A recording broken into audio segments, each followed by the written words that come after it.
겨울철 조심해야 할 부비동염에 대해서 자세히 알려드리겠습니다. 서울대병원 이비인후과 김동현 교수님의 세 번째 수업입니다.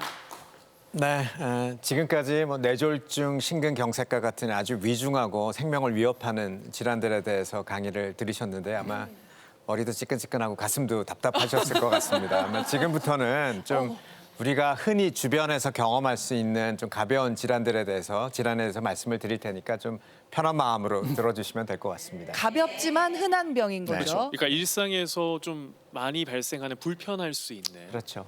삶의 질을 떨어뜨리는 그런 질환이 이것도 되겠습니다. 힘들어요, 사실. 그렇죠. 예, 예. 네. 근데 부비동염이라고 지금 제목에 적혀 있는데 사실 부비동염이 뭔진 잘 모르겠거든요. 네. 뭐예요? 축농증이라고는 많이 들어보셨죠? 그건 잘 알죠. 예, 그렇죠, 여러분이 잘 아시는 축농증이 바로 부비동염입니다. 부비동이란 저 화면에 보이실지 모르겠는데요. 화면에 보이는 바와 같이 우리 코 주위에 얼굴뼈 안에 있는 빈 공간을 얘기를 합니다. 한자로 부비동이라고 얘기를 하는데요. 이게 한자 그대로 코 주위에 있는 동굴이란 그런 뜻이죠. 근데 얼굴 안에 동굴이 저렇게 많아요? 네, 맞습니다. 곳이 많네요. 만약에 우리 몸에 부비동이 없다고 가정을 해보면 어떤 일이 일어날까요? 우리 얼굴뼈가 상당히 무거워지겠죠. 저게 다 뼈로 차 있다 그러면요. 그렇겠네요. 이게 목뼈가 그러면 네, 그러면 디스크 이렇게 아마 걸리겠다. 고개를 들고 예. 다니기 힘들 정도로 우리 얼굴뼈가 상당히 무거울 겁니다. 예. 아마 그런 이유 때문에 만들어진 것도 있겠지만 이 부비동은 사실 여러 가지 기능이 있다고 알려져 있습니다.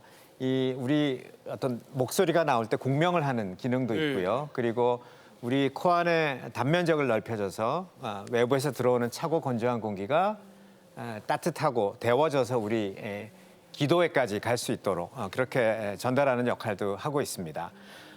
부비동은 크게 이제 네 가지로 나뉘는데요. 우리 강대뼈 안쪽에 있는 가장 큰 상악동, 그리고 이마에 있는 전두동, 그리고 눈과 눈 사이에 있는 사골동, 그리고 코의 가장 뒤쪽 깊숙한 곳에 있는 것이 저평동이 되겠습니다. 이 부비동에 염증이 생기게 되면 이제 부비동염이라고 부르게 되는 것이죠.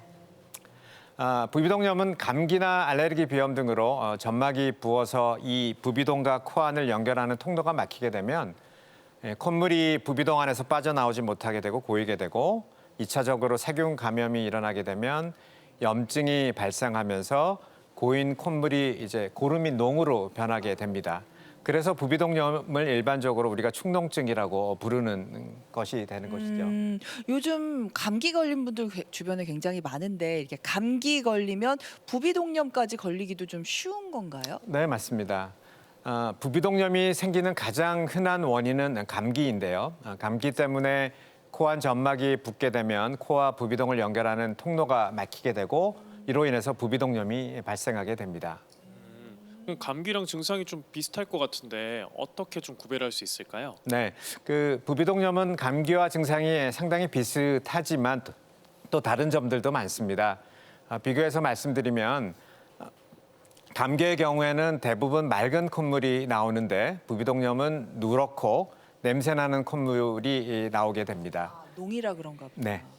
또한 이런 콧물과 코막힘 또 냄새를 잘 못 맡는 증상들이 대부분 감기 같은 경우는 일주일 이내에 좋아지는데 부비동염은 10일 이상 지속되게 됩니다.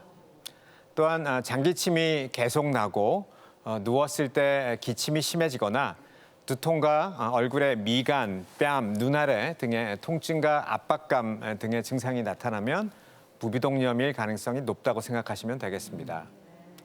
또 다른 원인은 알레르기 비염이 있는데요. 감기와 마찬가지로 코 안 점막을 붓게 해서 부비동의 연결 통로가 막히게 되면 부비동염이 생기게 됩니다. 그리고 코 구조에 문제가 있는 경우에도 부비동염이 생길 수 있습니다. 우리 코 안의 양쪽 콧구멍을 나누는 가운데 막을 비중격이라고 하는데요. 네. 화면에 보시면 화면에 CT 사진을 보면 하살표 부위의 비중격이 한쪽으로 많이 휘어져 있는 것을 볼 수 있습니다. 그러네요. 비중격이 휘어져 있다고 그래서 진단을 우리가 비중격 망곡증이라고 부르게 됩니다. 이런 비중격 망곡증도 한쪽 비강을 좁게 하여 부비동의 연결 통로를 막아서 부비동염을 발생시킬 수가 있습니다. 그럼 이렇게 구조적인 문제가 있을 경우에는 이 비중격이 이렇게 휘어진 거를 이렇게 펴주는 걸 하면 되는 거예요? 네, 맞습니다. 이 비중격 망곡증으로 인해서 코막힘이 심하고 또 부비동염이 반복된다면 비중격 교정 수술을 통해서 휘어진 비중격을 교정하게 되면 코막힘도 개선되고 부비동염이 완화될 수가 있습니다. 또한 그 부비동염의 다른 원인으로 치아 염증 때문에 부비동염이 발생하는 경우도 있는데요. 치아 염증이요? 네. 되게 의외다. 이런 경우를 우리가 한자로 치성 부비동염이라고 부릅니다. 특히 우리 광대뼈 안쪽에 공간에 있는 이 상악동은 이 바닥뼈가 잇몸뼈와 같은 뼈고 또 윗니 뿌리가 매우 가깝기 때문에 치아의 염증이 상악동으로 퍼져서 부비동염이 잘 발생하는 곳입니다. 그리고 최근에는 이제 연세 드시면서 치아 임플란트를 많이 받으시죠? 특히 윗니 임플란트로 인해서 상악동에 부비동염이 생기는 경우가 많은데요. 나이가 들면 잇몸이 위축되고 내려앉게 되고 하면 CT에서 보시는 바와 같이 잇몸뼈가 얇아져서 임플란트 뿌리가 상악동 안으로 돌출되면 상악동에 부비동염을 일으키게 됩니다. 화면 왼쪽에 상악동에 보시면 회색으로 보이는 부분이 있는데 이 부분이 치아 문제로 상악동염이 생긴 경우가 되겠습니다. 왼쪽하고 오른쪽하고 아예 다르네요. 네, 예, 그렇죠. 예. 오른쪽 까맣게 보이는 부비동이 정상 부비동이고요. 왼쪽에 회색으로 보이는 부위가 부비동염이 있는 CT가 되겠습니다. 염증으로 저렇게 찾구나. 그럼 이 네. 한쪽만 발생하는 거겠네요. 네, 그렇습니다. 일반적으로 부비동염은 대부분 양쪽 코에 발생하게 되는데 이런 치아 때문에 생기는 부비동염은 한쪽 코에만 생기는 가장 흔한 원인이 됩니다. 치아 염증 때문에도 생기니까 임플란트 하신 분들은 관리 잘하셔야겠어요. 네, 맞습니다. 그리고 또 부비동염은 감기 후에 가장 발생률이 높다고 말씀을 드렸는데요. 감기에 잘 걸리는 상태, 즉 뭐 스트레스나 과로나 흡연, 음주 때문에 면역력이 저하되면 부비동염이 생길 수가 있습니다. 또 요새 겨울철에 난방 때문에 실내 공기가 상당히 건조한데요. 건조한 실내 공기나 미세먼지, 담배 연기 등의 환경적 요인 때문에 부비동염이 생기기도 합니다. 또 흡연은 부비동염을 악화시키고 수술 후에도 부비동염을 재발시키는 중요한 원인으로 알려져 있기 때문에 모든 질환의 원인이 되는 흡연은 피하시는 게 좋겠습니다. 근데요, 아까 교수님이 말씀하셨지만 뭐 뇌졸중이나 심근경색은 당연히 병원에 가겠지만 이 부비동염 축농증은 뭐 감기 같은 거지 뭐 이렇게 치료를 해 그냥 지나가면 되겠지 하고 치료를 미루시는 분들이 상당히 많이 있거든요. 네, 요거 맞습니다. 그래도 괜찮을까요? 네, 감기 증상이랑 오인하는 경우가 많은데요. 우리 코 주위에는 눈도 있고 머리 쪽도 있기 때문에 이 부비동염을 오래 방치하게 되면 염증이 눈이나 뇌 쪽으로도 갈 수가 있습니다. 이런 건가요? 최근에는 항생제가 이제 발달되면서 이런 경우는 이제 드물어졌지만 부비동의 염증이 눈으로 번지게 되면 눈 주변이 붓거나 눈의 움직임이 저하되면서 사물이 두 개로 보일 수도 있고요. 그리고 심하면 시력이 떨어지는 문제가 생길 수도 있습니다. 그리고 만약 부비동의 염증이 뇌 쪽으로 번지게 되면 두통이 심해지고 뇌수막염이나 뇌농양과 같은 심각한 합병증이 발생될 수 있기 때문에 초기에 적극적으로 부비동염을 치료하는 것이 중요하겠습니다. 그럼 부비동염인지를 좀 확인하려면 병원에 가서는 어떻게 검사를 받게 되나요? 네, 뭐 첫 번째는 의사에게 증상을 자세하게 설명하는 것이 가장 중요합니다. 노랗거나 초록색 콧물이 코 앞으로 흘러나오거나 아니면 목 뒤로 넘어갈 수도 있고요. 그리고 코가 막히는 증상이 있거나 얼굴이 아프거나 묵직한 느낌이 있고 그리고 또 후각이 떨어지는 냄새를 잘 못 맡는 증상이 생기면 부비동염을 강력하게 의심할 수가 있습니다. 이렇게 부비동염이 의심되면 병원에 가서 코 내시경 검사를 받게 됩니다. 아마 이비인후과에서 코 내시경 검사 많이 받아보셨을 텐데요. 이비인후과 가면 예. 그냥 기본으로 하는 거잖아요. 네, 가느다란 내시경을 코 안에 넣으면 화면에 보이는 것처럼 코 속이 자세히 보이게 됩니다. 왼쪽 사진은 정상 부비동 코 내시경 사진이고요. 오른쪽 사진은 부비동염이 있는 사진입니다. 보시면 점막이 부어 있고 노란 콧물이 흘러나오는 게 보이시죠? 부어 있어요. 이렇게 내시경을 통해서 노란 콧물이 흘러나오거나 아니면 폴립, 우리 물혹이라고 하는데요. 폴립이 있는지 아니면 비중격 망곡증과 같은 코 안에 구조적인 문제가 있는지 코 내시경 검사를 통해서 확인하게 됩니다. 그리고 마지막으로 결국 부비동염을 확진하기 위해서는 CT를 촬영하게 되는데요. 내시경으로 보이지 않는 부위나 수술이 필요한지 여부를 결정하기 위해서는 결국 CT를 찍게 됩니다. 이 화면의 가장 오른쪽 사진을 보시면 화면의 왼쪽 까맣게 보이는 부분이 정상, 공기로 차 있기 때문에 까맣게 보이는 부분이 정상 부비동이고요.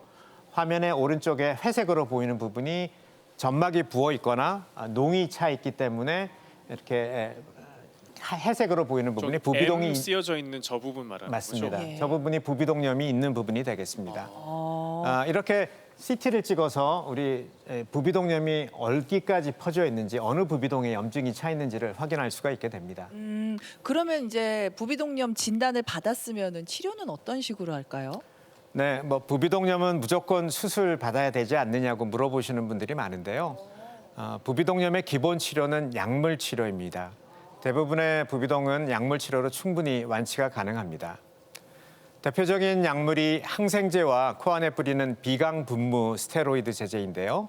항생제는 세균 감염이 원인일 때 쓰는 약제이고요. 보통 급성 부비동염일 때는 1, 2주 정도 짧게 쓰게 되지만 오래된 만성 부비동염일 경우에는 더 길게 항생제를 복용해야 되는 경우도 있습니다. 특히 노란 콧물이 있다면 반드시 항생제 치료가 필요합니다. 그리고 비강 분무 스테로이드는 코 안에 붓기를 줄여주는 약제인데요. 그래서 부비동과 코 안의 연결 통로를 넓혀주는 그런 핵심 치료제이고요.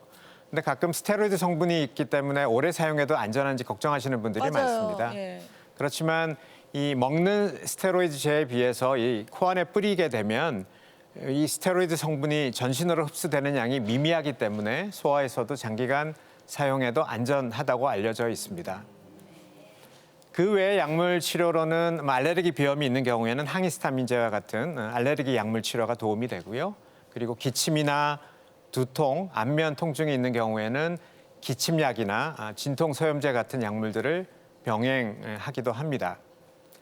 이런 약물 치료로도 해결되지 않을 때는 이제 수술을 고려하게 됩니다. 약을 오래 먹어도 자꾸 재발하는 만성 부비동염이나 폴립이 있는 경우에 수술을 진행하는데요.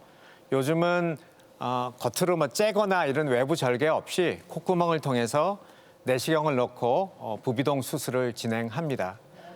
물혹을 제거하고 부비동과 비강의 좁아진 연결 통로를 넓혀줌으로써 부비동의 환기와 배농을 회복시켜주는 수술을 하게 됩니다.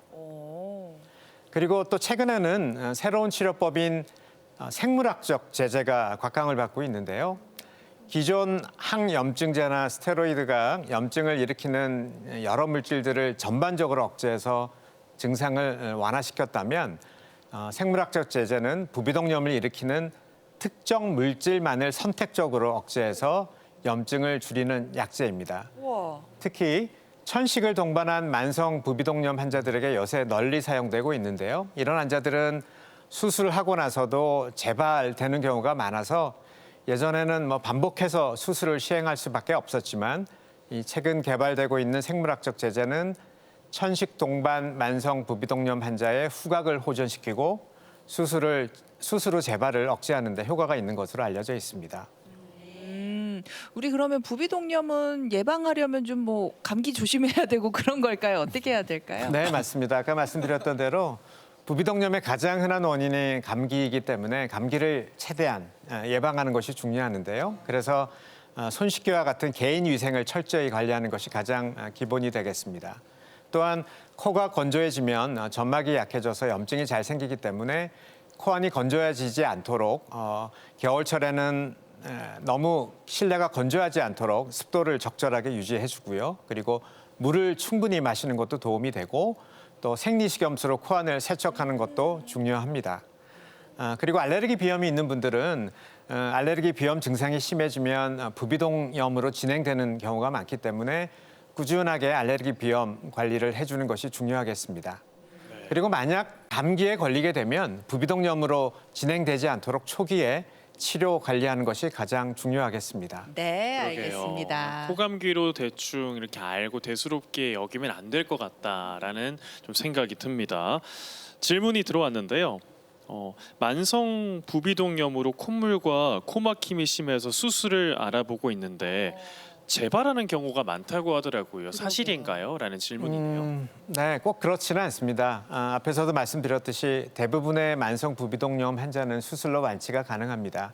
그러나 그 천식을 동반한 만성 부비동염 환자 같은 경우는 재발이 아주 흔한데요. 이 경우에도 최근에는 수술 후에 이 생물학적 제제를 같이 사용하면서 재발 없이 부비동염을 관리하실 수가 있습니다. 그렇군요. 자, 치아 염증이 있어도 부비동염이 생길 수 있는 거였군요. 오늘도 좋은 정보 감사합니다. 잘 메모하고 있어요라는 용납 못해님의 댓글이네요. 절대 용납하시면 안 됩니다. 질문을 한 개 더 소개해드릴게요. 비행기 탈 때마다 머리가 아프고 눈 주변까지 통증이 생기는데 혹시 이게 부비동염 때문일까요? 라고 하시네요. 비행기 탈 때마다? 네, 만약에 비행기를 탈 때마다 머리가 아프다면 부비동염과 관련이 있을 수 있습니다. 그렇지만 모든 경우가 다 부비동염 때문만은 아닌데요. 비행기가 이착륙할 때 기내 압력이 급격히 변하면서 부비동 안의 공기도 같이 압력을 조절해 줘야 합니다. 그런데 감기나 알레르기 비염, 부비동염이 있는 경우에는 부비동과 코를 연결시키는 통로가 막혀 있어서 압력 조절이 잘 안 됩니다. 그 결과 이마나 눈 주위, 광대 부위와 같은 이 얼굴 쪽에 압박감이나 아니면 두통 등이 생길 수가 있는데요. 만약에 평소에도 이런 누런 콧물, 코막힘, 두통 등이 자주 있었다면 아마 부비동염일 가능성이 높지만 평소엔 괜찮았는데 비행기 탈 때만 이렇게 두통이 온다 그러면 아마 일시적인 코 안이 점막이 부어서 그렇다거나 아니면 압력 변화에 대한 민감성 때문일 가능성이 많습니다. 따라서 비행기 이착륙 전에 비강 스테로이드를 미리 뿌려주게 되면 점막의 붓기를 줄여줘서 두통 완화에 도움이 될 수가 있습니다. 오늘 이렇게 부비동염의 증상과 또 어떻게 치료를 받는지 그리고 마지막 예방법까지 알려주셨습니다. 세 번째 강연 잘 들었습니다. 네.